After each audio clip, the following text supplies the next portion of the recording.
Bonjour, ici Stéphanie CM, stéphanicm.fr, for a better life. Aujourd'hui, je vais vous parler d'un sujet qui me tient vraiment à cœur, le plaisir de se former. Le plaisir de se former. Vous savez, on est dans un monde où la performance règne, où la compétitivité règne. Moi, je ne parle pas de ça. Je parle de prendre plaisir à se former. Je me rappelle quand j'étais conseillère en insertion sociale et professionnelle et en même temps formatrice en français et culture générale pour les jeunes qui préparaient leur concours, dans la fonction publique notamment. J'ai profité parallèlement, en ligne, par correspondance, pour préparer un diplôme lié au tourisme. Un diplôme lié au tourisme. Parce que j'ai toujours aimé voyager, j'ai toujours aimé tout ce qui est touristique, mais j'aimais aussi les relations humaines. Donc bon, j'avais choisi le social, que j'ai pas regretté d'avoir fait l'action sociale. Mais vous savez, l'appel des voyages, c'est quelque chose. Donc pendant 2 ans, j'ai fait une formation par correspondance et j'ai eu mon diplôme européen d'études supérieures en tourisme et hôtellerie.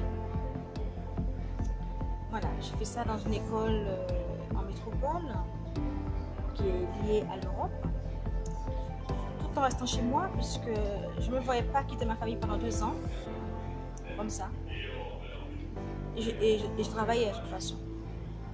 Mais j'ai pris plaisir à le faire parce que j'ai toujours vu que je me serais orientée également vers le tourisme un jour. Pourtant, je n'ai pas fait des études dans cela, mais j'ai fait une bifurcation, on va dire. Donc, je me suis formée quand même. Et j'ai eu mon diplôme européen d'études supérieures en tourisme et hôtellerie. C'est une formation diplômante. Mais vous pouvez aussi faire des formations certifiantes. Par exemple, si vous voulez mieux vous connaître, vous pouvez faire des séminaires de développement personnel. Mais si vous n'avez pas envie vous n'avez pas suffisamment d'argent pour cela, vous n'avez pas économisé pour cela, vous pouvez lire des livres. Les livres, c'est beaucoup moins cher et ça vous apporte les informations nécessaires.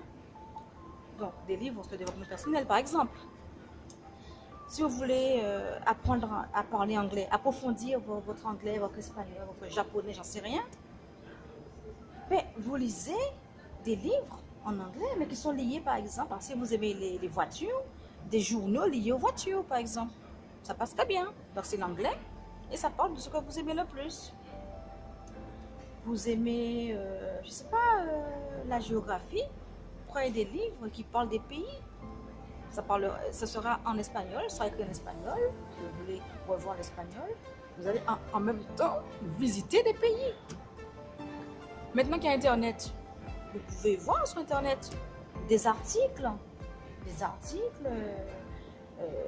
du New York Times, par exemple, j'en sais rien, du Monde, mais qui sont en anglais, si vous voulez revoir votre anglais.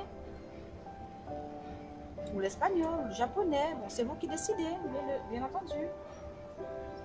Mais prenez des sujets qui vous passionnent, ne prenez pas quelque chose qui va vous ennuyer. Par exemple, moi, en ce moment, je vous parle, je suis à l'hôtel Delta, à Québec. Bon, je me forme toujours, puisque là, je suis venue spécialement pour la semaine numérique, la WAC 2018. Québec. Et j'ai pris plaisir à cela. J'aime voyager, j'aime le Canada et je suis maintenant dans le numérique puisque je passe par le numérique pour vous parler maintenant là. J'écris des articles dans mon blog. J'utilise beaucoup le numérique dans mon travail maintenant en tant que coach bien-être, coach mieux-être et parallèlement en tant que consultante en tourisme et hôtellerie. Donc, tout ça pour vous dire que si vous voulez avoir des capacités variées, formez-vous continuellement. Mais prenez plaisir surtout à vous former, mes amis. Prenez plaisir. Formez-vous avec le plus grand plaisir. L'amour de la formation. Devenez meilleur. C'est ça que je vous demande. Continuez à devenir meilleur. Par le plaisir, bien entendu. Si vous avez aimé cette vidéo, likez-la, laissez-moi des commentaires, partagez-la autour de vous et abonnez-vous à la chaîne. C'était Stéphanie CM, StéphanieCM.fr. Je vous retrouve live. À bientôt.